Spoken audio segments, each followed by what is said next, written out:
With the rising in carjackings, the government did the only logical thing. They proposed to ban Grand Theft Auto. Right, that's definitely the solution. Yep, 100%. We're going to cover that today. Let's cover this malarkey. The Chicago Sun-Times is reporting that following a rise in carjackings in and near the city of Chicago, Illinois, State Representative Marcus C. Evans Jr. is proposing a ban on the sale of violent video games. Bill HB 3531, introduced by Evans last week, seeks to amend Illinois' violent video games law and the Criminal Code of 2012, which currently restricts the sale or rental of violent video games to minors, to prohibit the sale of all violent video games. The bill also seeks to broaden the definition of violent video games in the context of the law to mean any game that encourages players to perpetuate human-on-human violence in which the player kills or otherwise causes serious physical or psychological harm to another human or an animal, basically any game to exist ever. Similarly, it would expand what qualifies as serious physical harm to include psychological harm and child abuse, sexual abuse, animal abuse, domestic violence, violence against women, or motor vehicle theft with a driver or passenger present inside the vehicle when the theft begins.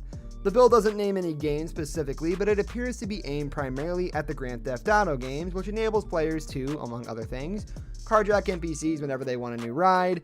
I feel like this game has become a huge issue in the spectrum, Walker said. When you compare the two, you see such harsh similarities as it relates to these carjackings. There's a sense of deja vu to the whole thing. Those of us who have been around for a while will recall that the disgraced former attorney Jack Thompson waged a long-running war against GTA and Take-Two Interactive chairman Strauss Zelnick, and supported state-level legislation that banned the sale of mature video games to minors. Those laws were repeatedly struck down as unconstitutional, however, and when the state of California, governed at the time, ironically by Arnold Schwarzenegger, took the matter to the Supreme Court of the United States, it lost again.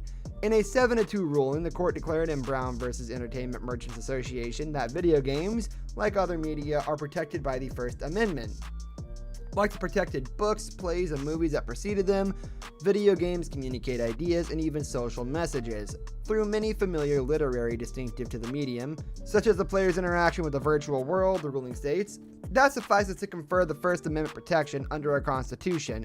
Aesthetic and moral judgments about art and literature are for an individual to make, not for the government to decree, even with the mandate or approval of a majority. By all appearances, that would make this proposed ban a non-starter. State-level efforts to legislate bans on video games effectively coming to a halt following that ruling, because there was no room left to maneuver. I don't see how Evans' bill avoids a conflict with that ruling, because it simply aims to impose a blanket ban on violent video games because they're violent. While our industry understands and shares concerns about what has been happening in Chicago, there simply is no evidence of a link between interactive entertainment and real-world violence.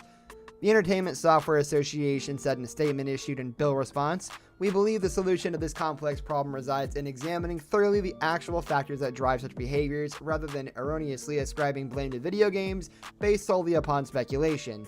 In light of the challenges it faces, it will be very interesting to see what sort of traction this bill gets in the Illinois legislature." I've reached out to Rep. Evans for more information on this proposed bill and will update if I receive a reply.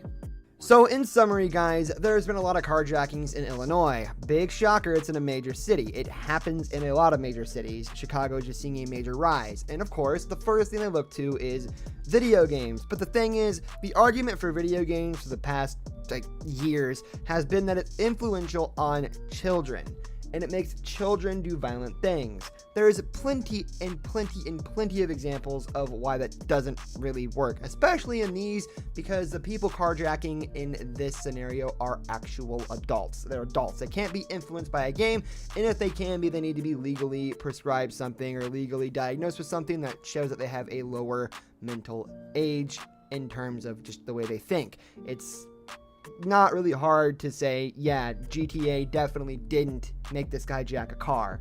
Now, there's been a lot of media-linked crimes committed, even going as far as murder, but it's just not because of GTA that these carjackings are happening. It's in Chicago, Illinois, dude. I'm just gonna say, it's gonna happen in Chicago, okay? If it's gonna happen anywhere, it's gonna happen in Chicago. Chicago sucks. Chicago has good pizza. That's it. That's all they got going for them. They got a high crime rate because they're a major city. What do you expect? It's a capital city. Like, come on, really? That's going to do it for today's video, guys. Thanks for watching. I hope you enjoyed. Leave a like if you did. And don't forget to subscribe to our channel so you don't miss out on any of our videos in the future. I'll catch you next time. So long.